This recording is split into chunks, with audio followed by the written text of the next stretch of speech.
Hari ini kisah inspirasi sedikit berbeda, kami hadirkan ke ruangan Anda yang biasa menyaksikan kipas kisah inspirasi.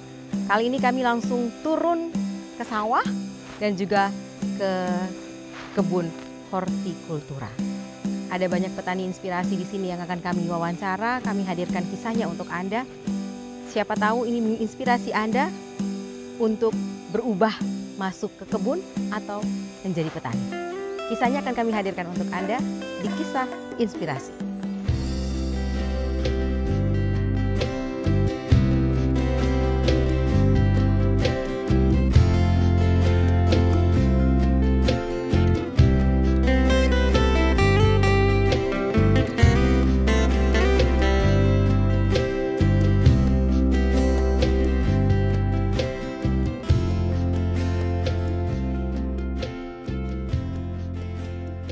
Bapak Polce.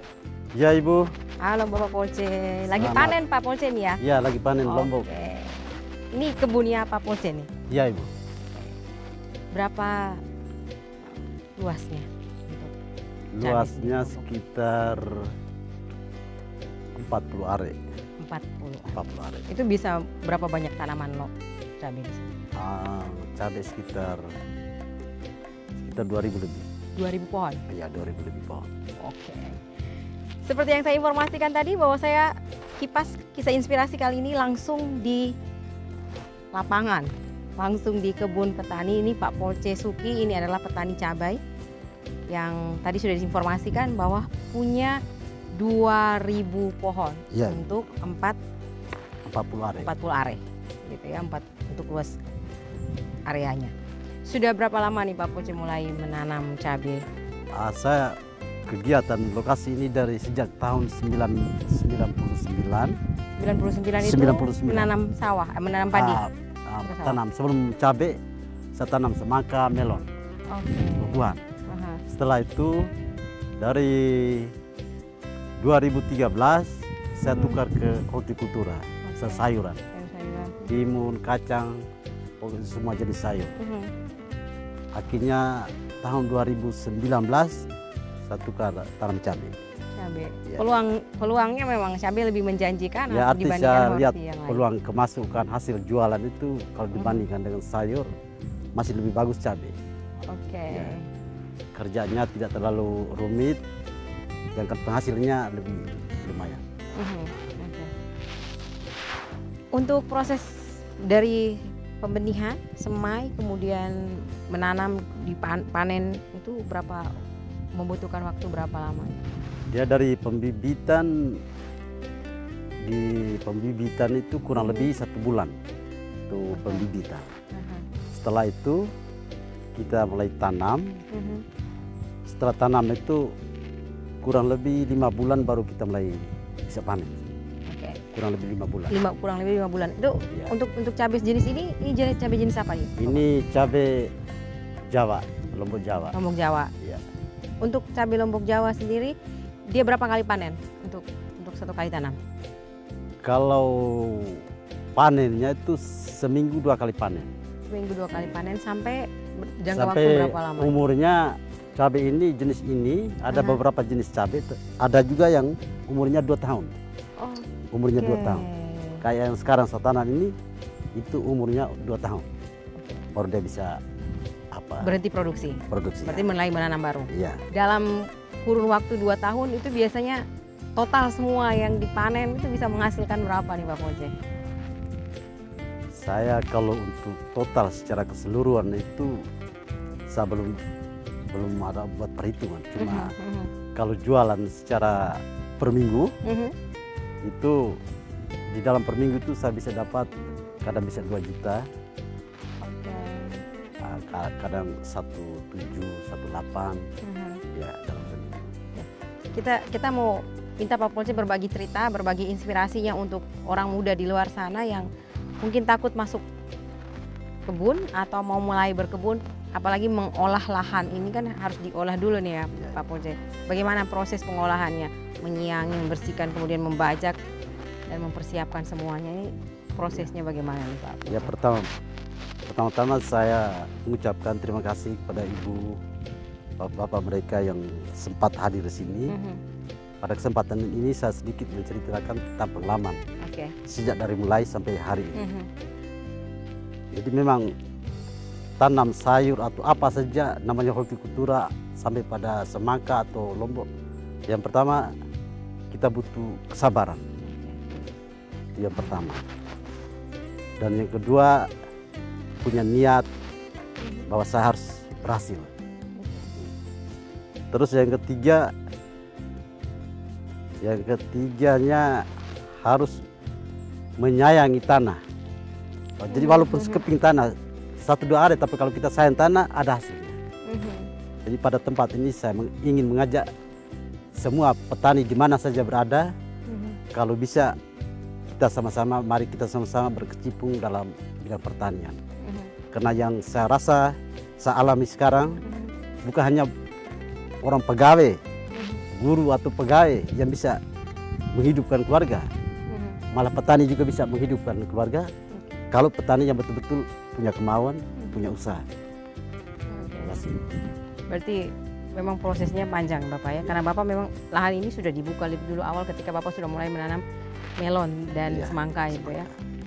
Peluang melon dan semangka ini untuk di tanah yang ada di sini di Tehena, di Konga khususnya ini memang tumbuh dengan baik, hasilnya juga memuaskan, rasanya juga tidak mengecewakan atau bagaimana? Kalau melon dan semangka itu di mana saja cocok Ibu, di mana saja tempat cocok. Yang penting pada dasarnya awalnya dari pengalaman. Kalau semangka, kalau sayur dengan lombok tidak terlalu. Cuma kalau semangka harus butuh pengalaman. Saya waktu saya tanam semangka itu saya praktik 3 bulan di Bali. Ya, itu dana sendiri. Belajar sendiri ya, di Bali? Ya, di Bali 3 bulan. Untuk belajar menanam semangka? Menanam semangka. Nah akhirnya saya pulang, saya coba sesuai dengan pengalaman yang saya dapat. Saya coba tentu berhasil. Semangka beratnya waktu itu saya panen itu 1 buah itu bisa 15 kilo. 1 buah. Nah dari hasil semangka dengan lombok atau sayur saya buat perbandingan. Karena saya ini dibeban dengan anak sekolah. Jadi semangka memang betul sekali kita terima uangnya banyak.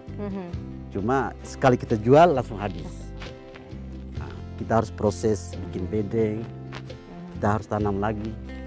Tetapi kalau lombok sekali tanam panennya sampai 2 tahun.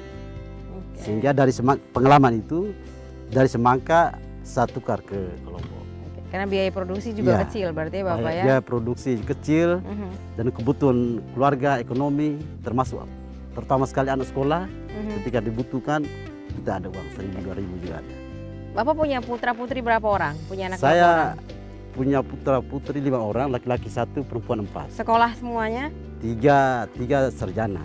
3 orang perempuan sarjana, 1 masih mau daftar SMA ke 1. Anak yang pertama laki-laki 1. Saya tidak mau kasih sekolah, saya suruh dia bantu di sini. Tapi dia mencintai juga seperti dia juga Bapak? Mencintai juga. Dia tidak berkeinginan untuk sekolah lanjut? Tapi Bapak bisa mengongkos anak-anak Bapak, menghidupi keluarga Bapak dengan hasil ini. Lombok ini ya. Bagaimana penjualan Bapak?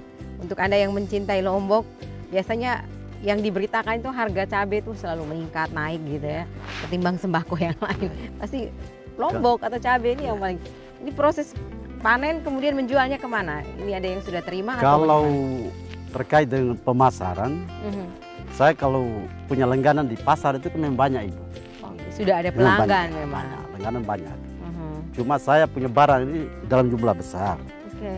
Contoh lombok ini sekali saya panen bisa 4-5 karung. Jadi saya offer ke satu orang penadah. Sekali panen bisa 4-5 karung? Bisa 4-5 karung. Jadi saya offer itu 1 penadah saja. Sehingga penadah itu yang nanti membantu. Dia offer dia terima dari saya, dia baru offer ke pengecer. Jadi saya tidak langsung ke pengecer. Saya langsung offer ke penadah. Yang mana penadah itu dia terima dalam jumlah yang besar. Baik cabai, tomat atau timun, dia terima dalam jumlah yang besar. Itu dia mengambil dari Bapak memang hitungan kilo atau pakai kalau dia terima dengan harga itu pakai per kilo. 1 kilo Kalau dari musim bulan 11 sampai bulan 3, 4 itu harga cabai meningkat sampai 50.000 per kilo. Ya. Dari bulan 5 dia sudah mulai turun. Bulan 5, 6 sudah mulai turun. Turun 30. Malah sekarang saya beli jual dengan 20 per kilo. 20.000 per kilo. Ya. Oke. Tapi kalau seandainya ada pembeli yang langsung mau datang langsung mau membeli di sini atau langsung mengontrak atau itu dilayani juga dia? Ya, saya bisa layani. Oke. Cuma saya pernah ajak, cuma mereka bilang bagus Om antar saja. Oke, terima bersih Ya, begitu terima ya, bersih, langsung di tempat. Orang mungkin tidak itu biaya transport apa sih. Tapi dalam proses menanam ini kesulitan apa yang terberat yang Bapak hadapi ketika Bapak menanam cabai ini, Lombok ini? Artinya kita start awal, ya mungkin kesulitan awal kita itu kan mungkin terbentuk dengan modal, ya. Kita butuh tenaga untuk biaya orang kerja. Ada tenaga kerja juga ya? Seluas begini ini harus ada tenaga juga. Itu mereka bekerja untuk proses panen, menyiram atau? Awalnya kan sebelum kita tanam kita harus buat bedeng apa semua. Setelah itu tanam, penyiangan rumput. Jadi kadang-kadang saya lihat kalau kerjanya banyak, saya panggil orang datang kerja. Itu mereka digaji per hari, Ya, per bulan, per minggu? Per hari 50.000. Per hari 50.000 tanpa memberi makan? Ya, tanpa makan. Bawa sendiri. Makan bekal sendiri. Yang dipekerjakan orang-orang sekitar sini? Orang-orang sekitar di sini. Oke. Luar biasa ternyata ya, cerita inspirasi. Ini baru 40 hari sudah bisa mempekerjakan orang, kemudian sudah mengongkos putra-putrinya menjadi sarjana, sekolah, menghidupkan keluarga hanya dengan menanam lombok, hortikultura yang lain seperti tomat. Ya Bapak ya, Bapak juga tanam tomat, timun, kacang panjang. Oke, itu semuanya juga hasilnya luar biasa ya. Oke, sekarang saya mau minta Bapak kasih informasi. Ini setelah panen, apakah Bapak juga melakukan pembibitan sendiri atau membeli bibit dari? Pembibitan itu saya juga ada jalinan kerjasama dengan Dinas Pertanian, terutama sekali BPS di Kongas ini. Sehingga ketika saya butuh bibit lombok ataupun obat-obat semprot ataupun pupuk, saya tinggal buat dekat dengan dinas. Jadi saya terbantu, ada bantuan dari mesin pompa juga dari Dinas Pertanian, traktor juga dari Dinas Pertanian. Karena kita terus dibantu juga dengan penyuluh untuk bagaimana? Penyuluh juga sering masuk di sini, Okay. Bisa memberikan pengalaman mereka, kita siap. Okay. Baik, Bapak bisa ajak petani yang ada di luar sana atau yang orang muda yang mau bertani, bisa diajak untuk bahwa menjadi petani itu bukan pekerjaan yang kolot, kuno, memalukan, tapi ini juga uang gitu Bapak ya. Boleh diajak Bapak untuk yang menyaksikan. Ya, pada tempat ini saya ingin mengajak semua teman-teman, pokoknya yang tidak punya pendidikan, kalau petani ya kita coba-coba buka lahan, coba-coba dulu kita tanam sayur. Pasti mungkin awalnya kita rasa malas atau rasa capek, tetapi ketika sudah panen hasilnya, kita sudah terima uang, itu membuat kita lebih semangat lagi. Jadi pada tempat ini saya sangat mengharapkan kalau ada teman-teman yang punya kemauan, marilah kita sama-sama untuk membuka usaha tanam-tanam sayur, cabai ataupun semangka dan melon. Saya juga pada tempat ini saya bisa menyampaikan di sini kalau butuh pengalaman atau pendapat atau pengalaman apa saja menyangkut hortikultura, saya bisa beri pengalaman saya. Kayak juga semacam home base gitu, orang bisa datang dan belajar di sini. Ya. Bapak juga bisa kasih pelatihan bagaimana pembenihan, kemudian membuatnya menjadi menyemai dan menanam sampai pada panen, bahkan bisa buka jejaring untuk pembeli. Begitu ya Bapak ya. Oke. Terima kasih Pak Polce sudah berbagi kisahnya. Semoga cerita ini menjadi inspirasi buat terutama buat yang muda di luar sana yang bingung mencari pekerjaan. Lahan kita ada, tanah ada, air ada gitu ya. Tanah dan air ini mampu menghidupkan kita.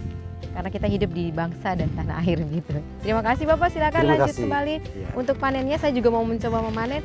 Namun sebelum saya membantu Bapak Polce untuk memanen, saya mau menyampaikan bahwa sadar tidak sadar bahwa di pasar Impres Larantuka banyak hortikultura yang masuk bukan dari wilayah kita, bukan hasil dari petani-petani kita.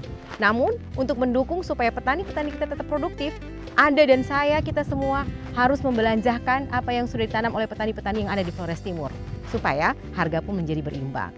Begitu? Nah, semoga cerita inspirasi yang datang dari Kebun Lombok ini mengajak Anda semua yang menyaksikannya untuk ikut mensejahterakan petani. Kalau petani sejahtera, angka kemiskinannya pun akan menurun. Saya Sevi Belang, terima kasih. Saya mau lanjut panen-panen bantu Bapak Polce dulu. Sampai jumpa.